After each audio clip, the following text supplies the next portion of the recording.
Last ডেতে কি করলাম সবকিছু থাকছে এই ভিডিওতে। কাঁঠাল খেলাম, চুয়েটে গেলাম, সাথে পতেঙ্গাও গেলাম।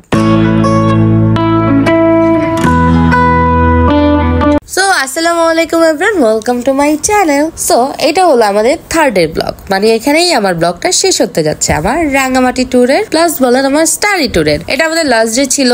আমরা ঘুম থেকে উঠতে উঠতে মোটামুটি লেটও করে ফেলি। পরে স্যার ডাক দেওয়ার পর আমরা তাড়াহুড়ো করে নিচে যাই ব্রেকফাস্ট করার জন্য। এখানে আমরা তিনজন সকালবেলা ঘুম থেকে উঠে চারপাশ দেখতেছিলাম, আর খুব মিস করব এমন ফিল হচ্ছিল আমাদের, কারণ 3টা দিন একসাথে একই রুমে ছিলাম। রাতে মজা করতে করতে আমরা 3জন ঘুমিয়েছিলাম। পরে নিচে এসে ব্রেকফাস্ট করে নিয়ে আবারও বুফে ব্রেকফাস্ট ছিল, সবাই খাচ্ছিল, মজা করে খাচ্ছিল। খাবারগুলো আসলে মজা ছিল এই রিসোর্টের খাবারগুলা। তারপরে হলো কাঁঠাল নিয়ে আসা হয়, যেটা কালকে নিয়ে আসা হয়েছিল।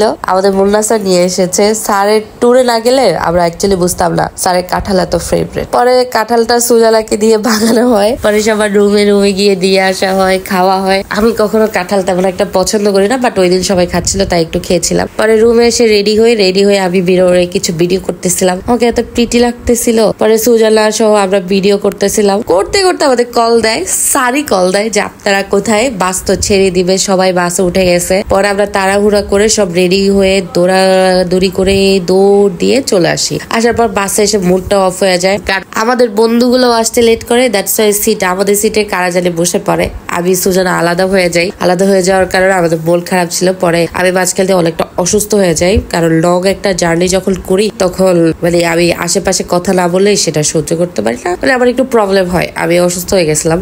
পরে আর কি করার, ওই অসুস্থতা নিয়ে আমরা এই চুয়েটে আসি। আমি অ্যাকচুয়ালি এটা জানতাম না যে আমাদের ভার্সিটিতে যতগুলো স্টাডি ট্যুর হয়, যেদিন আমরা ব্যাক করে মানে আমি বলে আমাদের ব্যাচটা বলেন বা অন্যান্য ব্যাচ যখন ব্যাক করে তখন নাকি কোনো একটা ইনস্টিটিউশনে নিয়ে যাওয়া হয়, ওইখানের অ্যাক্টিভিটিস গুলা দেখানো হয়। এখানে আসার পর খুব ভালোই লাগতেছিল বিল্ডিংটা দেখে, চারপাশে দেখে এত গ্রিন সবুজ। পরে আমি ভাবতেছিলাম আমাদের ইউনিভার্সিটি গেল এবং না।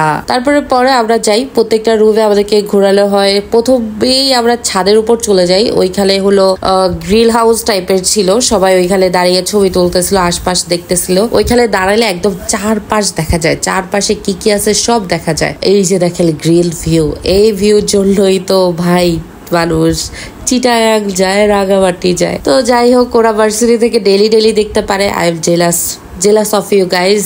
তোমরা এত সুন্দর পরিবেশে ক্লাস করতে পারো ন্যাচারালের মধ্যে। ঢাকায় তো ধুলাবালি, গাড়ির আওয়াজে অবস্থা খারাপ হয়ে যায়। যাই হোক, তারপর আমরা অন্যান্য রুমগুলোতে যাই। ওইখানে ড্রোনের বিভিন্ন সেকশন ছিল, এটা দেখে আমার খুব ভালো লেগেছে। লিও কাজ করতেছিল ড্রোন নিয়ে। ড্রোনগুলো আসলেই যেগুলোতে হিউজ একটা অ্যামাউন্ট তারা ইনভেস্ট করেছে ড্রোনগুলো ভালোভাবে তৈরি করার জন্য। শুনলাম কিছু ড্রোন তৈরি করতে ওনাদের 1 বছর মতো লাগছে, কিছু 3 বছরের মতো। অনেক টাইপের ড্রোন ছিল, এক একটা ড্রোন এক এক টাইপের ছিল। তো আমাদেরকে সব দেখাচ্ছিল। দেখানোর পরে উপরে নিয়ে যাওয়া হয় আমাদেরকে, আরো উপরে, যেখানে বিজনেস স্টাডি বা আপনার জব রিলেটেড ওয়ার্ক সেগুলো নিয়ে কাজ করতেছে ওনারা। ওইখানে গিয়ে আমরা আমাদের পছন্দ মতো কিছু সাইট বেছে নিয়ে দেখতেছিলাম আশেপাশে। তারপরে এখানে হলো ডাটা সেন্টার ছিল।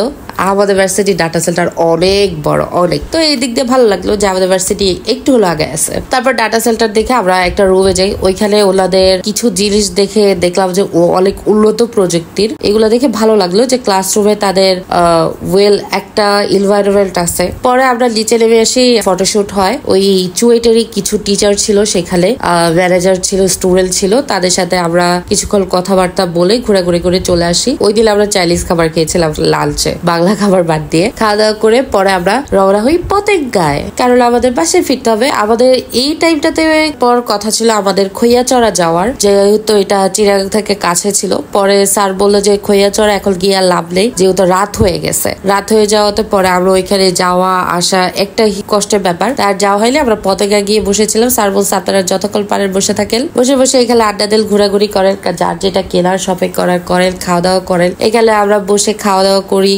ঘোরাঘুরি করি। ভালোই লাগতেছিল, সমুদ্রের ঢেউ, সন্ধ্যা হয়ে আসতেছে, সব এনভায়রনমেন্টে ভালোই লাগতেছিল। আমরা ঘোরাঘুরি করতেছিলাম। এখান থেকে আমরা কিছু জিনিস শপিং করেছিলাম বাসার জন্য, যেমন বালাচাও ভর্তাটা আমার এখনো ট্রাই করা হয়নি। আমি এটা ফার্স্ট থেকে নিয়ে আসি বাসায়। এটা খুব মজা ছিল। আমাদের বাসায় আনার পর সবারই খুব পছন্দ হয়েছিল। আরো বিভিন্ন ধরনের আচার ছিল। এই আচারগুলো খেতে ছোট থেকে এখন বিরক্ত লাগে অ্যাকচুয়ালি। পরে আমি বার্মিজ আচার নিয়েছিলাম। পরে আমরা এখানে এসে ক্র্যাব খেয়েছিলাম, ক্র্যাবটাও মজা ছিল। বাট আশরাফুল ওরা উল্টাপাল্টা কথা কথা বলাতে পরে আর আমরা খাইলি। তারপরে আরো বসে আরেকটু ঘোরাঘুরি করি। আমরা এখানে বাচ্চাদের খেলা দেখে মজা করতেছিলাম, করে পরে টাইম হয়ে যায়, রওনা দিয়ে দিই। রওনা দেওয়ার পরে স্যার হলো রেস্টুরেন্ট খুঁজে বের করতেছিল আমরা কোথায় খাওয়া যায়। পরে চিটাগাং এর মধ্যে একটা রেস্টুরেন্টে গিয়ে আমরা খাওয়া দাওয়া করেছিলাম। আমি জানি না কেন আমি খুব অসুস্থ ফিল করতেছিলাম, দ্যাটস আমি খাইতে পারি নাই। পরে ওইখান থেকে আমরা ব্যাক করে আসার সময় আবার বিয়াতে যাই। আসার সময় আমার সাথে একটা খুব বাজে ইনসিডেন্টস হয় গাইজ। আমার পায়ের উপর জোক উঠে গেছিল।